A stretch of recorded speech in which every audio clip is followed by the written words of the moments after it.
Monsieur Dempsey, pour commencer, est-ce que vous pouvez vous présenter d'une façon succincte? Ok, d'accord. Donc, merci une fois de plus pour la parole accordée, Miss Paulina. Alors donc, bonsoir une fois de plus. J'espère que vous allez très très bien. Alors, comme vous le savez, je suis James Kokwa.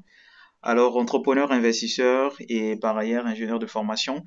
Alors donc, pour la présentation, comme l'ambassadrice Paulina l'a si bien souligné, en fait, je suis fondateur de la US Academy. Alors, par ailleurs, je suis également cofondateur de Global Edu, alors que tu es une startup en fait de prestation de services à distance où nous dispensons des formations en anglais ainsi qu'en informatique à distance. Et aussi fondateur de James Brown, alors qui est une marque de vêtements qui a pour vision de promouvoir la culture africaine à travers le vestimentaire. Et ensuite, je suis également fondateur de James Print, alors une agence de communication marketing qu'on vient de lancer qui va bien évidemment commencer ses activités de façon effective d'ici demain, voilà, au Congo-Brazzaville. Et donc, du coup, nous tirons déjà l'attention en fait à tous ceux qui veulent, par exemple, lancer leur marque des vêtements au Congo-Brazzaville et tout. Ils peuvent nous contacter pour un accompagnement et également pour tous ceux qui veulent également en fait lancer leur startup pour les affiches, les logos et tout. Nous avons mis sur pied en fait une agence de communication marketing pour vous aider dans ce sens-là. Donc, merci déjà. Voici un peu ce que je peux présenter de façon bref. Alors donc, Ispolina, voici ce que je peux dire. D'accord, Monsieur Dempsey.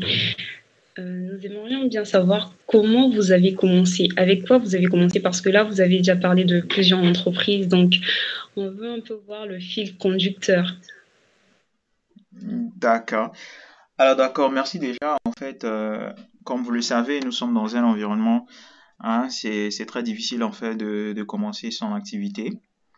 Et pourquoi je le dis? Parce qu'il y a pas mal de contraintes en fait lorsque vous êtes en Afrique et en fait de commencer son activité en tant que tel. Alors en ce qui me concerne, j'ai commencé avec la startup Global Edu. Alors Global Edu, comme je l'ai dit, présenté, où nous faisons des formations à distance et tout. Alors étant donné que je suis bilingue, je peux pas dire, en fait, je ne dirais pas peut-être que j'ai été peut-être dans un pays anglophone ou comment, mais en fait j'ai fait une formation en anglais et étant donné que je suis très amoureux en fait de la langue anglaise et du coup en fait suite à ma formation et une fois que j'ai intégré en fait l'école où je suis actuellement, j'ai vu qu'en fait il y avait un besoin parce que l'école là où je suis en fait est en partenariat avec plusieurs écoles également, des grandes écoles de France et bien d'autres en fait dans le continent américain et tout, et pas mal d'étudiants en fait étaient confrontés en fait comment dirais-je, à un défi qui était en fait de passer des concours internationaux pour adhérer, comment on appelle, pour intégrer les grandes écoles de France et ainsi que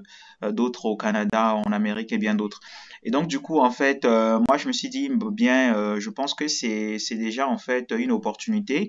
Alors étant donné que je me débrouille pas mal en anglais, pourquoi pas justement en fait vendre mon service, encore vendre ma compétence bien évidemment en fait auprès de ses amis, collègues et tout qui veulent passer en fait des concours internationaux et tout.